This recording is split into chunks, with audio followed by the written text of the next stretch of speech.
100 वर्ष पहले अपनी अमृतवाणी में लिख दिया था धर्मदास, एक समय आएगा कलयुग में लगभग 5000 से ऊपर जब कलयुग चला जाएगा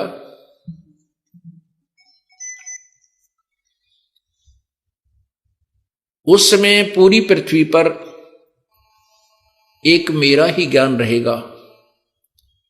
पूरा विश्व यही साधना किया करेगा जो मोक्षदायक है। और साथ में यह भी कहा था धर्मदास जी को कि धर्मदास तो लाख दुहाई ये सार ज्ञान कहीं बार ना जाई। एक सार शब्द है, एक सार ज्ञान है। सार ज्ञान कहो, तत्व ज्ञान कहो, क्योंकि परमात्मा ने तो धर्मदास जी को सब बता दिया था कि ब्रह्मा विष्णु महेश के माता पिता ये हैं और ये जन्म मृत्यु के अंदर है, ये अविनाशी नहीं है, ये पूज्य नहीं है। ये भी किसी और परमात्मा की पूजा करते हैं, लेकिन ये भी असमंजस में है कि पूर्ण परमात्मा कौन है, इनको तत्व ज्ञान नहीं है। इसके लिए आप देखिएगा श्रीमद् देवी भागवत, श्रीमद् देवी पुराण, देवी पुराण, शक्ति पुराण, प्रथम सकंद, गीता प्रेस गोरखपुर से प्रकाशित, पृष्ठ 28-29 पर। गीता प्रेस गोरखपुर से प्रकाशित देवी पुराण प्रथम सकंद,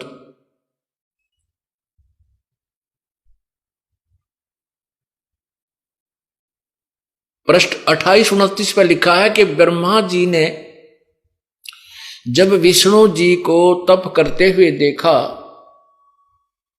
तो उन्होंने उनसे पूछा कि हे प्रभु, आप सारी जगत के मालिक हो, क्योंकि सब भ्रमित हैं ज्ञान में, किसी को पूर्ण ज्ञान नहीं है। आप ही सारी सृष्टि के रचनहार हो, आप ही सबके पालक हो, आप भी किसकी साधना करते हो? तो विष्णु जी कहते हैं, मैं आपको सच्ची बात बताता हूं, मैं तप करता रहता हूं, ज्यादा समय में तप करने में व्यतीत करता हूं, और जब तप से उठता हूं तो राक्षसों को मारने में मेरा ज्यादा समय व्यतीत होता है। और मैं शक्ति यानी दुर्गा की पूजा करता हूं। पुण्यात्माओं,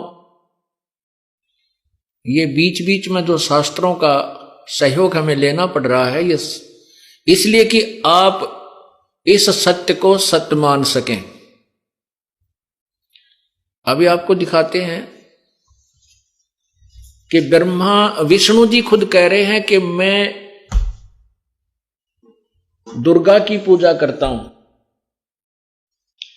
और मेरे विचार से इससे अतिरिक्त कोई भगवान नहीं है दुर्गा के अतिरिक्त। श्री विष्णु जी की स्टेटमेंट है ये श्री देवी पुराण यानी शक्ति पुराण में।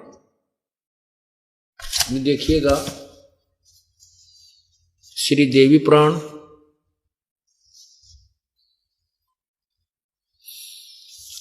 और ये कहां से प्रकाशित है? गीता प्रेस गोरखपुर से। ये देखिएगा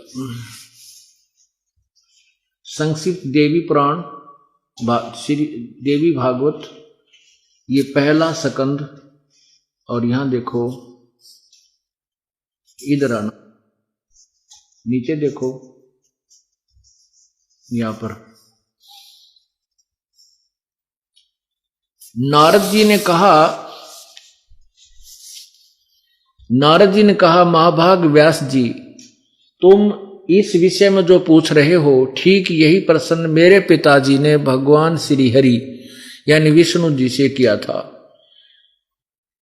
देवा अधिदेव यानी भगवानों के भगवान, भगवान जगत गुरु, जगत के स्वामी हैं। मेरे पिताजी ने भगवान श्री हरि से किया था। देवादिदेव भगवान जगत के स्वामी हैं। लक्ष्मी जी उनकी सेवा में उपस्थित रहती है। दिव्य कौस्तुमणि उनकी शोभा बढ़ाती है। वे शंख चक्र और गदा लिए रहते हैं, पीतंबर धारण करते हैं, 4 भुजाएं हैं, वक्षस्थल पर श्रीवत्स का चिन्ह चमकता रहता है। वे चराचर जगत के आश्रयदाता हैं। जगत गुरु एवं देवताओं के भी देवता। अब जगत गुरु की व्याख्या देख, जगत गुरु के स्टेटमेंट देखना क्या कहता है फिर ये। ऐसे जगत प्रभु भगवान श्री हरि महान तप कर रहे थे, यानी घोर तप कर रहे थे, उनकी समाधि लगी थी। यह देखकर मेरे पिता ब्रह्मा जी को बड़ा आश्चर्य हुआ। यहां देखो,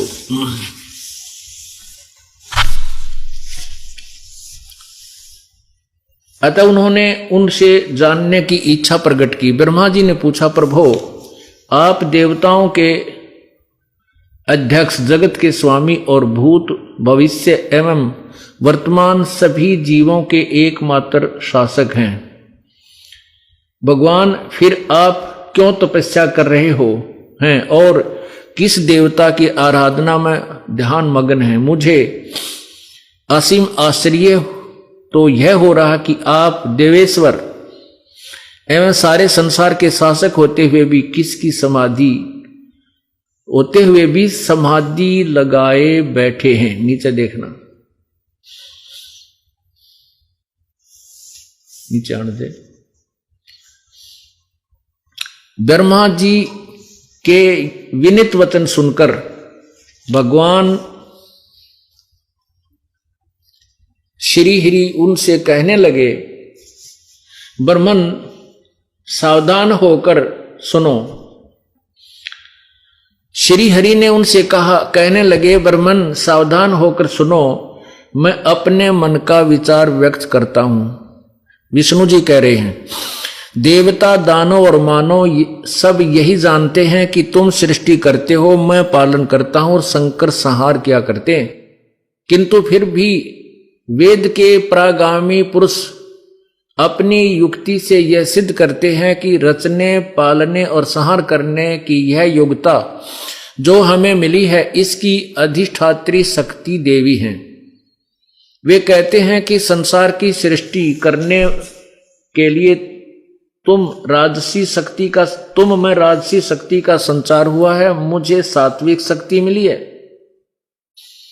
और रुद्र में तामसी शक्ति का आविर्भाव हुआ है। यह शक्ति, उस शक्ति के अभाव से तुम इस संसार की सृष्टि नहीं कर सकते, मैं पालन करने में सफल नहीं हो सकता और रुद्र से संहार कार्य भी नहीं हो संभव नहीं। ब्रह्मा जी, हम सभी उस शक्ति के सहारे ही अपने कार्य में सदा सफल होते आए हैं। सुवर्त, प्रत्यक्ष और परोक्ष दोनों उदाहरण मैं तुम्हारे सामने रखता हूं, सुनो। यह निश्चित बात है कि उस शक्ति के अधीन होकर ही विष्णु जी कह रहे, मैं प्रलय काल में इस शेष नाग की सैया पर सोता और सृष्टि करने का अवसर आते ही जाग जाता हूं। मैं सदा तप करने में लगा रहता हूं, उस शक्ति के शासन से कभी मुक्त नहीं रह सकता। कभी अवसर मिला तो लक्ष्मी के साथ सुखपूर्वक समय बिताने का सौभाग्य प्राप्त होता है। मैं कभी तो दानवों के साथ युद्ध करता रहता हूं, राक्षसों के साथ। अखिल जगत को भय पहुंचाने वाले दैत्यों का विकराल शरीरों को शांत करना मेरा परम कर्तव्य है। आगे देखना, मुझे सब प्रकार से शक्ति के अधीन होकर रहना पड़ता है। उन्हीं भगवती शक्ति का मैं निरंतर ध्यान किया करता हूं। मैं उस दुर्गा का ही ध्यान करता हूं और ब्रह्मा जी, मेरी जानकारी में इन भगवती शक्ति से बढ़कर दूसरे कोई देवता नहीं है। अब ये जगत गुरु की स्टेटमेंट है और ब्रह्मा जी इनको सर्वशक्तिमान, देवेश्वर, सब देवों के देव भगवान विष्णु को कितनी महिमा दे रहे हैं। और विष्णु जी वो जगत गुरु, यानी जगत गुरु का अर्थ होता सबको सच्चा ज्ञान देने वाला। तो भगवान विष्णु को जगत गुरु कहा गया और जगत गुरु जी कह रहे हैं कि मैं तो घोर तप करता रहता हूं और मैं दुर्गा शक्ति यानी देवी का ध्यान करता हूं और मेरे विचार में इस दुर्गा से ऊपर कोई भगवान नहीं है। अब पुण्यात्माओं, उन ऋषियों और महर्षियों को कहां से ज्ञान होगा जब इन भगवानों को ज्ञान नहीं, जिसको हम सर्वेश्वर, सर्वज्ञ सबके जाननहार, भूत भविष्य वर्तमान के जाननहार माना करते थे।